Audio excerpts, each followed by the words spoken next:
Okay, fellow babies, welcome back to Pachter Factor on SIFTD.net. If you are watching as a Patreon patron, you're getting it real time, and we appreciate that you are paying for that privilege. If you're watching as a YouTube subscriber, same thing. Thank you so much.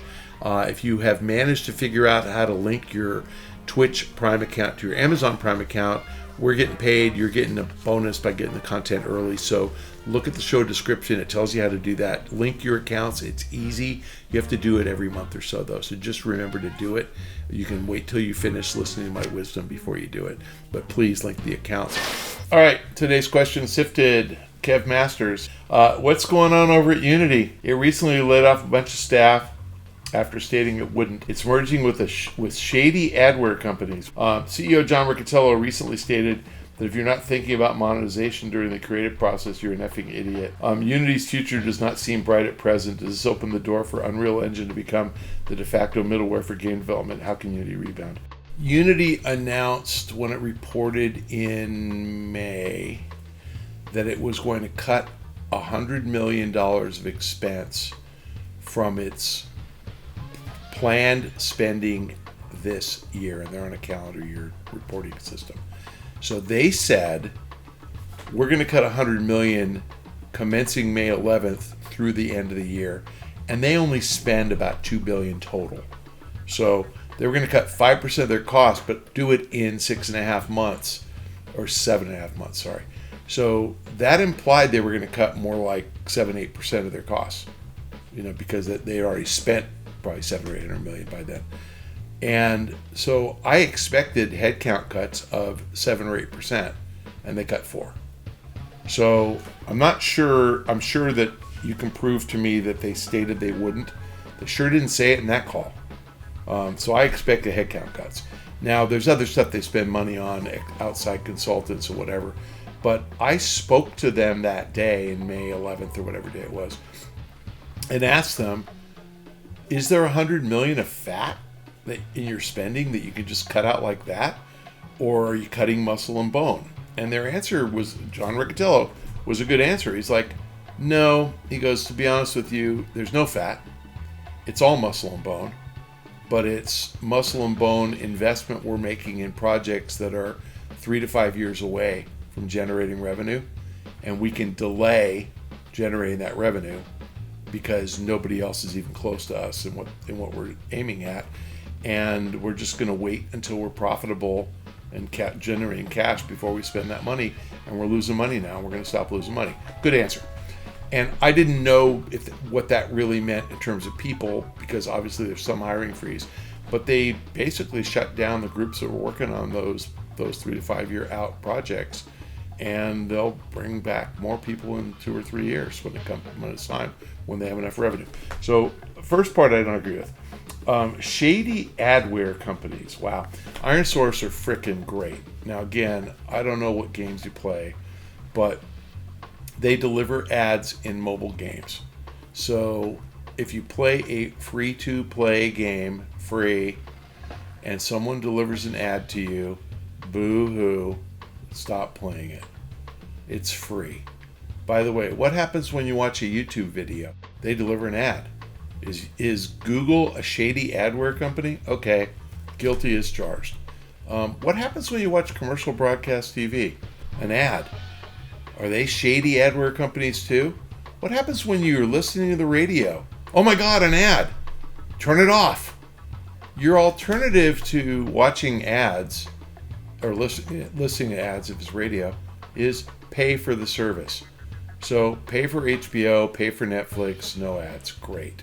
Netflix is adding ad support, but great if you want to pay for it. So when you have a free-to-play game, and by the way, I will tell you now, 100% of IronSource's ads are delivered in free-to-play games. So you don't want to watch ads on IronSource delivered game, then don't play free-to-play. Why would anybody think they should get stuff for free? Sorry, I don't think that's shady at all. And obviously these guys do a lot more. They do data analytics to help companies figure out who the right target customer is that's going to spend money and how to convert them once they see the ad to click through and actually install the game. And they get paid more for installs than they do for just impressions. So it's not shady. In fact, If they were pissing everybody off and nobody installed, they wouldn't make any money. And they're all growing at like 35% a year. By the way, that's what Unity does on the other side of the business. Create is the game engine. Operate is ad delivery. That's what AppLovin does too. That's what Vungle does too. That's what Chartboost does. That's what Archie does. That's what Tapjoy did. There's a lot of ad delivery companies. And you know why? Because there's a lot of companies that need new customers. And the way you find them is advertise. So I don't buy that, sorry. And I think the Unity acquisition is brilliant. The Unity guys aren't in the game engine business. They're only in ad delivery. I mean, they do ad delivery and app install. But those two businesses combined are over $800 million in revenue and about $250 million of profit. That's a good business. So, Unity is ending up paying about $4 billion for $250 million of profit that is growing like crazy. That's not bad. So I actually think that was a really good acquisition. John's saying, if you're not thinking about monetization during the creative process, you're an effing idiot. I completely agree. If you think that you're going to create art to give it away for free, then you're not going to be around long enough to make more art. Selling your art to people is how you can afford to make some more art and give them more of what they want. Do you think there are any actors in Hollywood who work for free? Never happened. Is there a screenwriter who works for free? Is there a camera operator who works for free? No. And if you make a free-to-play game, by definition free, you better figure out how you're going to monetize. The best games ever are the ones that have a balanced economy, where the trade-off between earning something by grinding it out or saving time and paying for it feels natural and fair. And when you're in a free-to-play game, all free-to-play games have free players and pay-to-win players. If the pay-to-win players dominate and the free players can't keep up without playing free, they don't play, and the game self-destructs. So you got to balance it. You got to keep it feeling fair. And so what Riccatello was saying is, you better be thinking about how to create a balanced economy and create the opportunity for people to grind it out or save time and in a balanced way. And if you don't balance it, your game's going to fail. He's absolutely right. If you don't agree with that, then sorry, but that's what I do for a living, is understand how companies make money, and they're well positioned to make money. So when you say their future doesn't seem bright at present, I haven't heard a single thing you said. They laid off staff, they merged with a company you don't care for, and Riccatello thinks that people should think about monetization. If they don't, they're stupid. He's right. So why does that make their future not bright? I don't understand what you're hoping this company to be. But all that said, does this open the door for Unreal Engine to become the de facto middleware for game development? No. And here's why. One of the smartest guys I've ever met is a guy named David Gardner, who used to be like an EVP at Electronic Arts and left in 2005. He's a stud. And David was an early investor in Unity. And I asked him, what made you like Unity? And he said, I like their democratic approach to game development. They give the engine away for free. And until you make money, you do not have to pay them for the engine. It's free. So every student uses it, and it's super easy to use. But more important, it's free.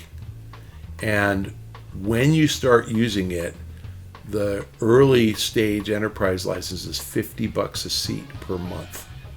You can make all the games you want for $50 a month. When you grow and you start actually using it in earnest, that price goes up to between $150 and $200, depending on how many seats you have and what you're doing. But $200 a month. I talked to Bernard Kim, who is now president of Match.com and was head of publishing at Zynga, and so he's a pretty big guy. And I asked him, because we were actually going to initiate on Unity, and I said, do you guys think all Zynga games are built in Unity? Do you think that Unity has pricing power? Do you think they could raise the price? And Bernard goes, what do they charge us now? And I said, $200 a month. And he said, oh, so $2,400 a year. He goes, the average developer that uses Unity, I pay them $125,000 a year. That's probably average.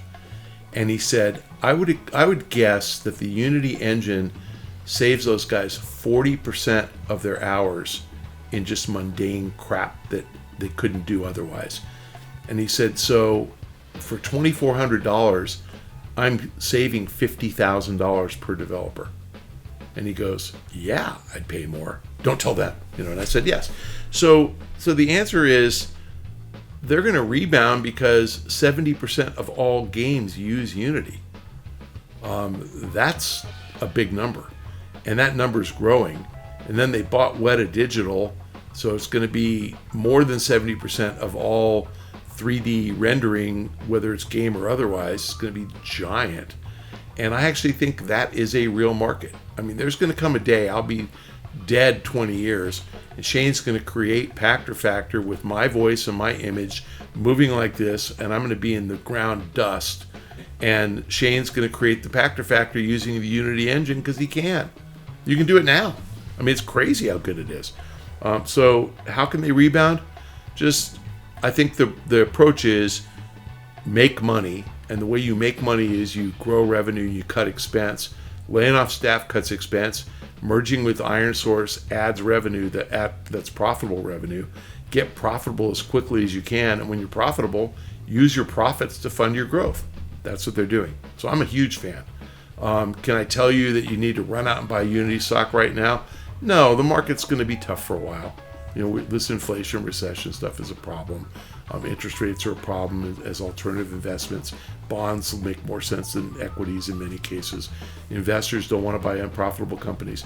But when Unity becomes profitable, stock's going to rip. And Unreal Engine has a different business model. It's more expensive to use. Arguably, it is a better engine. I get that it is. It does a lot more. But it's expensive, and you got to pledge a percent of revenues. Unity, $200 a month. Nobody cares if your game makes $500 million a year or $10 million a year. It's $200 a month, so worth doing. So no, I think Unity's fine. I hope I convinced a couple more of you to join Patreon. Thank you. And I hope a couple more of you joined YouTube as subscribers. Thank you. And I hope all of you linked your Twitch Prime account to your Amazon Prime account. That's easy. And there's instructions on how to do that in our show description. If you haven't done any of those things, follow me on Twitter, you bastard, @Michael Pachter.